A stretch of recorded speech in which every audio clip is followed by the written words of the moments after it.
noite para você. O Band Cidade começa agora e vai mostrar na edição de hoje demissões no sul do estado. A JBS começa processo para fechar o frigorífico que empregava 700 funcionários em Morro Grande.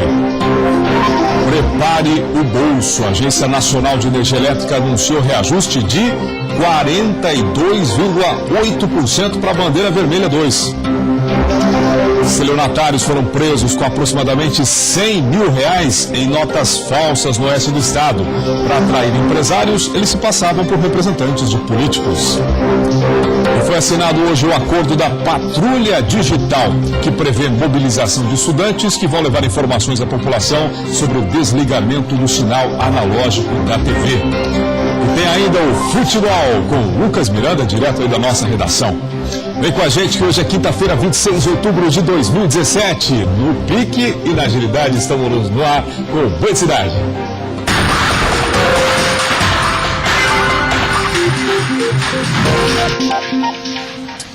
Obrigado aí pela sua audiência, pela sua companhia, mais uma edição do Band Cidade.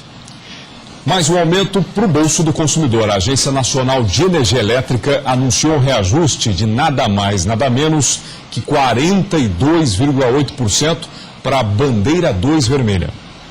Dona Neuci tem 62 anos e mora em São José, na Grande Florianópolis. Ela gasta em média R$150 por mês na conta de luz e não gostou de saber do reajuste. Eu acho que é um absurdo, né? Mas o que a gente vai fazer? Tem que pagar? Para economizar, ela tenta diminuir ao máximo o consumo. Eu cuido, não deixo lâmpadas ligadas no banho, a gente também evita ficar muito tempo, né? Economia válida diante de mais um reajuste. Esse aumento é necessário, segundo o governo, para cobrir custos com a geração de energia, uma vez que com a seca, o nível de armazenamento de água nas hidrelétricas fica baixo. As bandeiras tarifárias da conta de luz são alteradas de acordo com o nível das chuvas. O nível de reservatórios nas usinas hidrelétricas está muito baixo, isso demanda o despacho maciço das usinas térmicas, que tem um custo muito superior à energia hidrelétrica. Com isso, as bandeiras tarifárias, elas buscam ressarcir as distribuidoras deste custo adicional que não está previsto na tarifa normalmente. O novo valor de referência anunciado pela ANEEL, Agência Nacional de Energia Elétrica, passa a valer já a partir do mês de novembro. Para os próximos meses pode sofrer alteração, já que será discutido e votado em audiência pública. É importante lembrar que o reajuste de 42,8% não será aplicado diretamente no valor total da tarifa. Esse aumento ele não passa em definitivo para a conta do consumidor, ele se aplica apenas à bandeira que varia de verde, amarela, vermelha patamar 1 e vermelha patamar 2, dependendo da situação hidrelétrica do país. Outra mudança anunciada pela ANEEL foi a alteração da maneira como são acionadas as bandeiras tarifárias. Agora deve ser considerado o volume de chuva do mês atual para definir o valor do custo e não a previsão para o mês seguinte, como era feito até então. Todas as medidas impactam no valor final da conta de luz, por isso economizar continua sendo regra para todos os consumidores. Olha, essas bandeiras tarifárias são absurdas, como disse a dona Neuci aí, nossa entrevistada na reportagem. Representam mais uma taxa que nós pagamos sobre um serviço que já é pago. Você paga a tarifa de luz, aí tem que pagar mais uma taxa dentro da tarifa. Isso só acontece no Brasil. Essas bandeiras foram criadas com a alegação de forte estiagem, que resulta em baixa produção, como se elas fossem novidade. São fenômenos cíclicos que vêm de longa data, isso não é de hoje. De hoje é a taxa que eles impuseram para nós. Estamos pagando sobre taxa, para encher o bolso de alguns aproveitadores, para não dizer picaretas. A Polícia Civil realizou uma operação com o objetivo de combater o tráfico de drogas no bairro Praça, Joaia e Nova Descoberta, em Tijucas, aqui na Grande Florianópolis. A operação resultou na apreensão de cocaína e crack, um revólver calibre 32, uma espingarda calibre 28 e munições. 5 pessoas foram presas em cumprimento aos mandatos de prisão temporária, sendo um deles também autuado em flagrante pela prática do crime de tráfico de drogas. E estelionatários foram presos com aproximadamente R$100 mil em notas falsas lá no oeste do estado.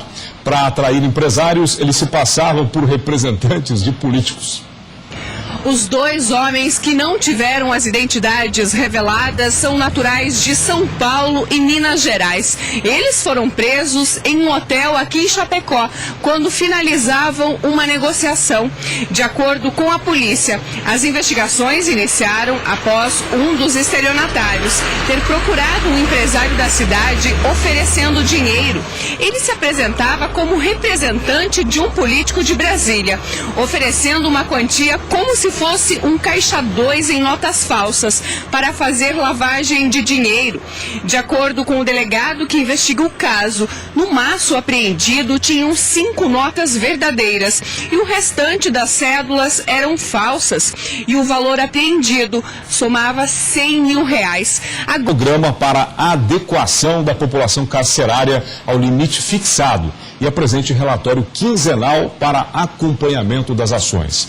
O DEAP ainda não se manifestou. A seguir, vamos falar de demissões no sul do estado. A JBS começa a fechar o frigorífico que empregava 700 funcionários. Uma triste notícia que a gente traz depois do intervalo. Agora 6h57. Já voltamos.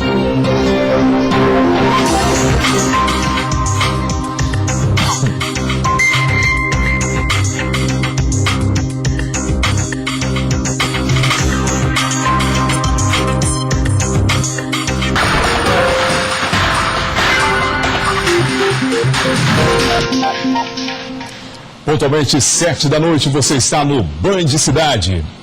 E hoje foi assinado o acordo da Patrulha Digital, um convênio entre o Seja Digital, o Instituto Federal de Santa Catarina e o Senai, e também a ABERT.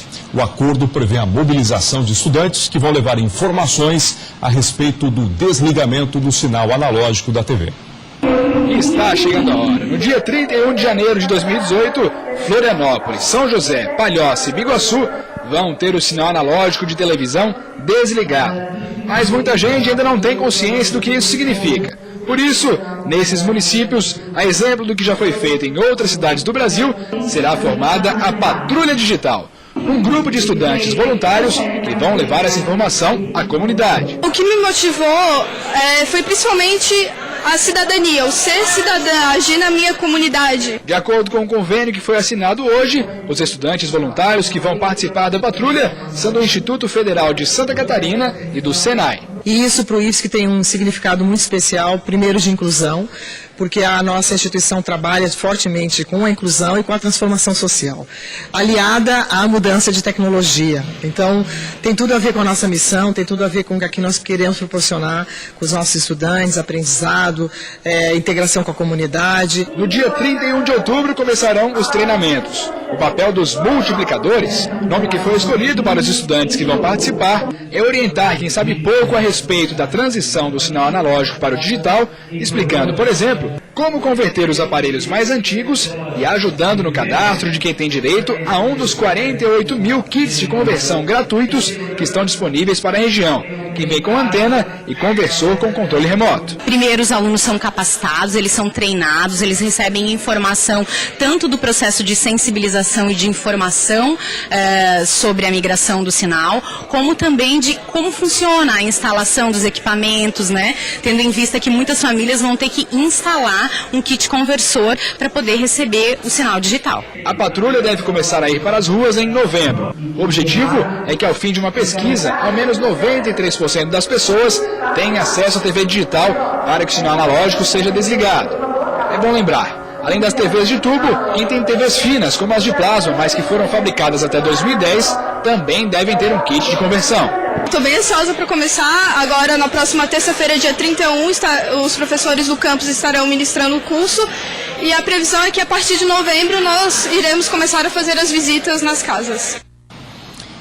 E olha, a TV digital não é uma questão de escolha, né? Ou você simplesmente vai ter o seu kit, né, de instalação aí do sinal digital, ou simplesmente você não vai ter televisão na sua casa. É uma realidade. Então fica essa orientação para você já se preparando. E uma família será indenizada após ter um filho morto em um acidente com uma cerca elétrica. Isso foi em Joaçaba, lá no Meio Oeste. Após 10 anos da morte de um adolescente que não teve a identidade revelada, um agricultor, dono da propriedade, e um eletricista foram condenados a pagar mais de R$33 mil aos pais do menino por danos morais. No dia do acidente, a criança transitava pela propriedade quando encostou em um fio de alta tensão. De acordo com informações do inquérito, o acidente só aconteceu por causa de um serviço que ficou incompleto. O pai do menino trabalhava na propriedade, auxiliando na criação de suínos. Elisandra Vissotto, de Chapecó. O frigorífico da JBS em Morro Grande, no sul catarinense, começa a encerrar as atividades nesta quinta-feira, como anunciado pela empresa lá no mês de agosto. Conforme o sindicato que representa os funcionários, ao menos 740 pessoas podem ser demitidas. Para o município, o fechamento representa a queda de R$250 mil na arrecadação de impostos ao mês. Apenas a produção de ração, onde cerca de 50 funcionários trabalham, devem permanecer em funcionamento. O filhote de Pitbull foi devolvido aos donos 9 dias após ser furtado em casa em Chapecó, no oeste catarinense. As câmeras de monitoramento da residência onde Black mora registraram o crime ocorrido em 16 de outubro. O cão foi devolvido pela mãe do suspeito após a polícia procurar pelo homem. Um homem de 38 anos foi preso na BR-101 Capivari de Baixo, no sul catarinense. De acordo com a polícia militar, ele teria feito a companheira refém dentro de um táxi, ameaçando-a com uma faca. O veículo foi cercado e durante a negociação o homem deixou que um bombeiro retirasse a mulher do carro, que estava com ferimento na cabeça. Ele foi detido e encaminhado para a Central de Polícia em Tubarão. O Ministério da Integração Nacional liberou recursos para a recuperação das praias atingidas pela ressaca aqui na capital. No total, são R$920 mil que serão liberados nos próximos dias e que serão utilizados exclusivamente para as obras de recuperação, com prazo de 6 meses para execução dos serviços. De acordo com a Prefeitura, a ideia é terminar os trabalhos já para a alta temporada de verão. De acordo com a Defesa Civil do município, os prejuízos ultrapassam os R$4 milhões. Uma das áreas mais afetadas foi o Morro das Pedras, no sul da ilha de Santa Catarina. Hoje é quinta-feira, é dia de Lucas Miranda com as informações do futebol. E é para a redação que a gente vai agora. Lucas, boa noite. Boa noite, Moacir. Boa noite a todos ligados no Banco de Cidade. Pois é, no meio de semana não teve futebol nas séries A e B, mas a gente vai se preparando porque esse final de semana está cheio de futebol. A gente começa falando da Chapecoense. Vai enfrentar o Atlético Paranaense, dessa vez fora de casa. A Chape que vem de 2 vitórias seguidas e o Gilson Kleina vai conseguir manter a equipe porque não tem nenhum desfalque. Mas a notícia legal que apareceu hoje foi essa aí, desses dois que você vai aparecer na tela agora. Alan Ruschel e Neto, 2 sobreviventes aí da tragédia que aconteceu com o avião da Chapecoense. Os dois vão ter contrato renovado com a Chape. A Chape está elaborando um plano especial de carreira para os dois, quer dizer, a gente vai ver muito eles ainda nos campos. O Alan Ruschel já vem atuando em alguns jogos, já o Neto ainda está na recuperação física, psicológica, mas a gente torce muito pela saúde dos dois e pelo futebol dos dois também, quer ver muito os dois no gramado, e é isso que a gente vai acontecer, principalmente aí pela Chapecoense, ainda por um bom tempo, depois o futuro a Deus pertence. Mas agora a gente fala do Avaí, que também joga pela Série A nesse final de semana. O jogo é nesse domingo, na ressacada, às 7 horas da noite. O adversário é o Grêmio que vem embalado e ontem venceu com propriedade aí o Barcelona de Guayaquil por 3-0 pela Libertadores, portanto vai ser parada dura e também perdeu os últimos jogos no Brasileirão, está na quarta posição e quer continuar nesse G4, por isso parada duríssima para o Avaí. A boa notícia é que Alemão e Juan, os dois se recuperaram, estão prontos aí para jogar e por isso vai conseguir manter o time aí que venceu a Ponte Preta, o Claudinei Oliveira. E a boa notícia também para o torcedor havaiano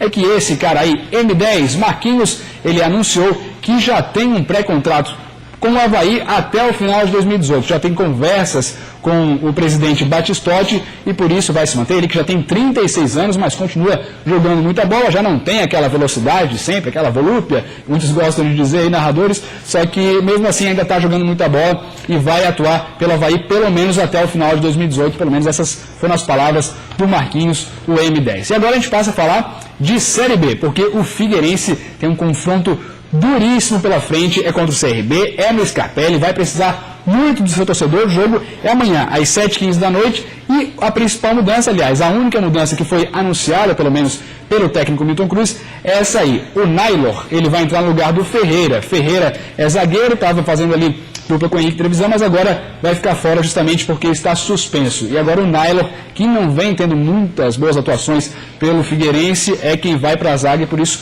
preocupa um pouco. Mesmo assim, o Enan é a boa notícia. Ele é o atacante do Figueirense, artilheiro do Figueirense, vinha fora nos últimos jogos por lesão, se recuperou e agora vai ficar como opção no banco de reservas, segundo o técnico Milton Cruz, porque precisa ainda de um tempo de adaptação e não está completamente, não está 100% pronto para entrar já nesse jogo contra o CRB, mas pode ainda ser utilizado. E para fechar, a gente fala agora de Criciúma, o Tigre que não tem grandes pretensões sob comando desse cara aí que você vê na tela, o técnico Beto Campos. Ele foi contratado já no final da temporada e já veio com um pré-contrato com o Novo Hamburgo, o time que ele estava anteriormente. Quer dizer, já não veio com muita motivação. Isso que eu não entendi muito bem, viu? Porque aí o Criciúma contratou um cara que já tem pré-contrato aí para o próximo ano e por isso não veio tão motivado. O que aconteceu? Ganhou a primeira partida e depois já vem com 3 derrotas seguidas aí na conta e agora o Criciúma, chances praticamente anuladas de conseguir acesso para a Série A. O Criciúma que enfrenta o Paysandu é amanhã também às 9h30 da noite e é lá no estádio do Curuzu. O Paysandu que é o 13º colocado, o Criciúma é o 9º colocado e o Tigre também mantém o mesmo time aí que acabou perdendo para o Internacional por 3-2 na última rodada. Essas são as informações, Moacir. Vamos torcer aí pelos nossos times catarinenses. Valeu, Lucas. Segunda-feira você volta com aquela volúpia, então, é? Com certeza, vamos lá. Muita volúpia. Um abraço, até segunda. Um abraço. A seguir, a Secretaria da Agricultura lançou um programa que vai possibilitar a identificação dos produtos hortifruti grangeiros. Os detalhes já depois do intervalo, agora são 7h10.